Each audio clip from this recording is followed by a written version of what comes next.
after just recently watching the movie Together starring Dave Franco, who, in my personal opinion, okay, may be a hot take, way better of an actor than James Franco. Look, hail me for that if you want. That's just my personal opinion. So yeah, starring Allison Brie, directed by Michael Shanks. Whilst other characters are introduced within the story, they are not that important, so I won't be mentioning them, except for one character who I will touch on throughout. You guys really enjoyed my Grimm video, so I want to do another film review. Huge projects coming soon. I do not want to spoil. Stay tuned for that, but without further ado, everyone, let's go ahead and get into it. Said she's just made you. Hey, fuck you, man. That's cool. It's just when I die, I don't want someone else's life flashing before my eyes. The film starts off with Dave Franco's character Tim and his girlfriend Millie, played by Allison Brie, at some type of house party with their friends. The film doesn't give us much backstory, it just kind of throws you in, which I'm not a big fan of, but for this film, I think it works fine, I guess. They had this party to tell their friends that they're moving to upstate New York to start over, and because Allison Brie switched schools, as she is a teacher. There's somewhat of a backstory for Tim before this scene when he was a little kid. We see his dogs exploring, and they find a weird cave behind their house or nearby their house. The dogs are staring at this waterhole once going inside the cave, almost in like a trance. Pretty weird already. The next scene we see Tim's dad coming home and wanting to wind down and just chill. Everything's all good until the dogs start fighting.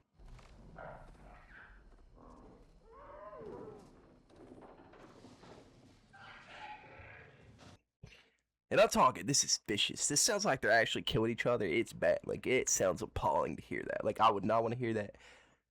Tim's dad realizes the sound is coming from the greenhouse, so he goes to investigate. And we see the horror of two dogs literally molding together and intertwining.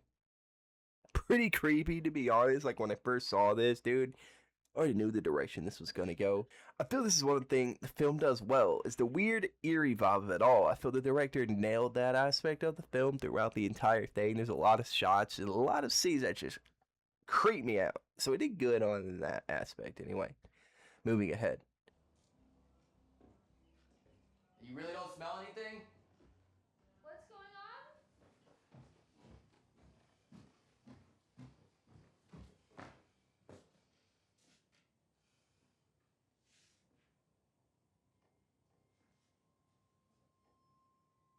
After a few days within the house, Allison Brie notices a weird smell coming from somewhere, and she can't seem to find out.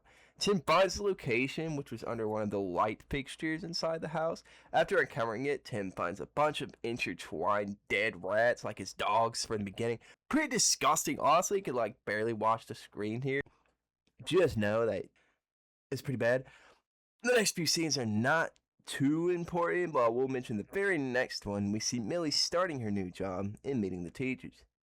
She meets this guy in particular who's actually is important towards the end of the film. He's one of the, I guess, side characters that actually is. A few scenes later, we see Tim and Millie hiking and exploring the woods. Pretty overgrown. Hon, I don't want to be the dumb city folk who went against nature and lost.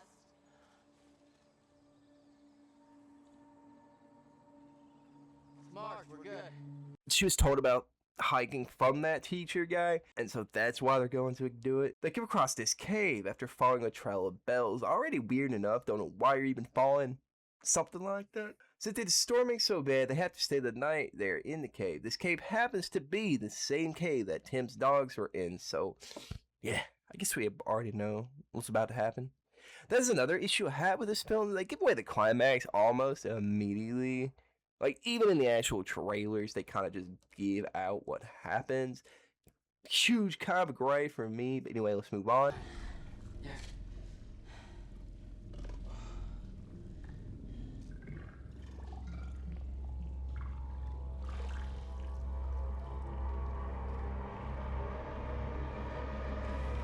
After running out of water, Tim sees the water hole and tells Millie the water's clean as he goes to take a drink and fill up his water bottle.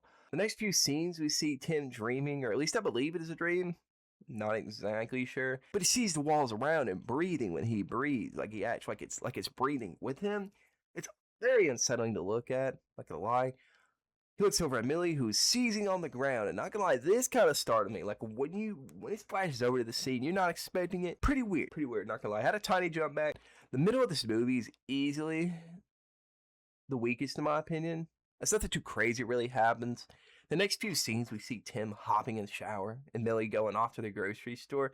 As she's pulling out, Tim goes into like this trance state, and his body like follows the direction the car's moving, kind of like a magnet. Some pretty weird stuff. I mean, you're seeing it right here.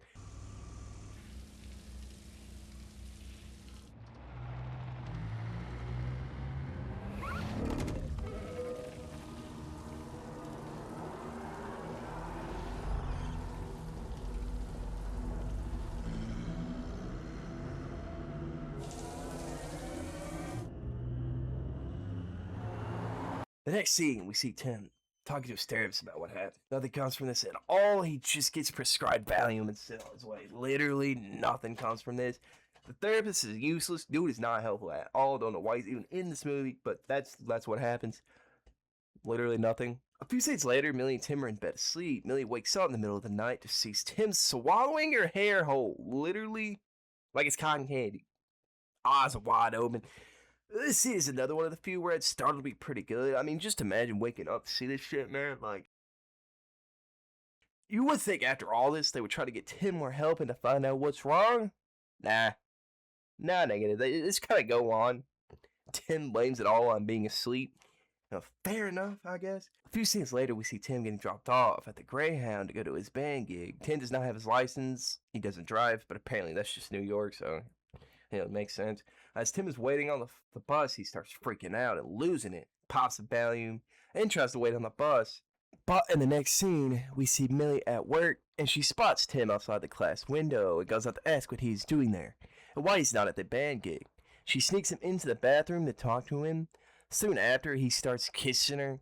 They go into the stall and, handle business.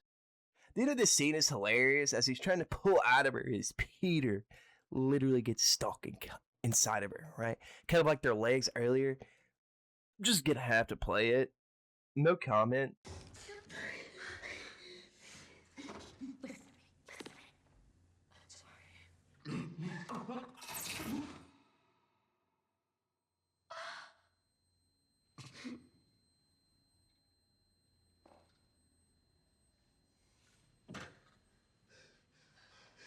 The end of this scene is even more weird as Millie's freak coworker from earlier heard her voice and said she was in a kid's bathroom. Buddy was a little confused. Honestly, can't really blame him here. Like why you in there, yo? Millie whispers with Tim during this whole time to pull his legs up so nobody sees.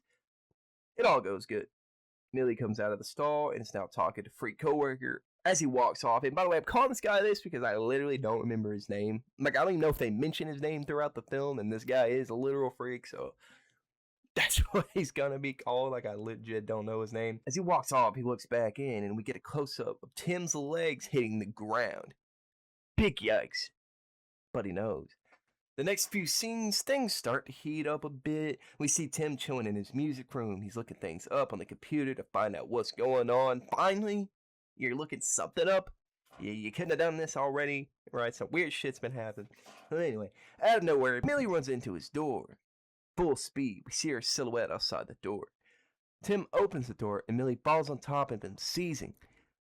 We come to find out that Tim deduced that whatever happens is happening because they are asleep. I guess. This almost immediately gets thrown out when, wide awake, we see Tim exorcist sliding across the ground, trying to force himself to stop moving. So yeah, I don't know why they had the whole plot of don't go to sleep, but then change it. Sounds like Stranger Things 5. Millie comes out of her door contorting back, doing back bends, kind of like those circus acts, the circus like contortionist people.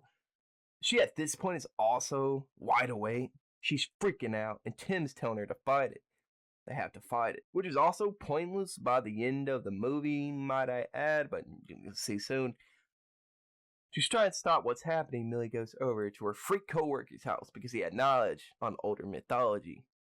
probably see where it might be starting to head. He was a history teacher, at least it seems that way. Millie tells him to stay put. As soon as she's out of sight, he takes off, back towards the cave, where it all had started. Millie, now inside a freak guy's house, walks through trying to find him. He's not around, of course he's not. But she hears voices and walks towards it. She stumbles across a room with a TV on as she's watching it. We find out that freak guy is involved in a cult that worships Greek gods or something like that. I don't really know. Some weird cult, that's pretty much it, but just like okay, kind of obvious from the beginning with the weird bells that you're following. Like, it seems pretty culty, and even Tim mentions it. So I guess it's a subtle foreshadowing. I don't really know. Turns out freak guy was behind Millie the whole time, coming out of the shadows like Batman. Dude's literally like in the dark. So funny, actually. Wearing the robe he's wearing in the video, and he tries to explain to her that this is a gift and grabs her arm. He slices it open with rings that are knives, and she punches him in the face. She falls to the ground, crawling backwards, as we see his face starting to split apart, revealing his boyfriend and him. They went along with it, right? They're like, together, they're one. He kind of looks like Bambino from Outlast during this scene. If you know, you know. Tim meets Millie in the street. The magnetic pull is bringing them together again. Tim threatens to end it all, as it's the only way, I guess. I don't really know why. Millie said it's too late, and we get a close-up of her arm bleeding. She hits the ground, and Tim stops the bleeding. Honestly, I don't know really what to expect after this. I mean, everything seems to be fine, but for some reason, and I kid you not, literally, they just give up. Oh, brother, this guy stinks! But they actually just give up. Freak Twin neighbor guy never shows back up, literally. Like, at all. They actually just go along with it for some reason. Kind of defeats, like, half of this movie, to be honest. So, yeah, which is why I said earlier, the ending is pretty much pointless. Not much to discuss after this. Yeah, that's my review. Overall, great performance from the GOAT, Dave. And Allison as well. I don't know too much about Allison Brie, but she did fine in this movie. Can't complain. But yeah, I felt the ending was just completely flat and they didn't know how to end it properly. I feel like that's part of the problem. They had a direction, they just didn't know where to stop that direction, and that's the ending you got. Kind of mid. But yeah, 7 out of 10. Honestly, that's what I'd rate it. And I hope you all did enjoy the video. More stuff coming soon. We've got more music. And I'm working on writing a script for a new film that I'm going to be dropping soon. So a lot of big things coming soon. But yeah, I hope you guys did enjoy this video. First time doing, like, I guess an official review, because the Grimm video was a little bit different. But nonetheless, I hope you guys do enjoy these style of videos. Let me know if I should make any more. And yeah, I thank you all for watching. Peace out, dudes.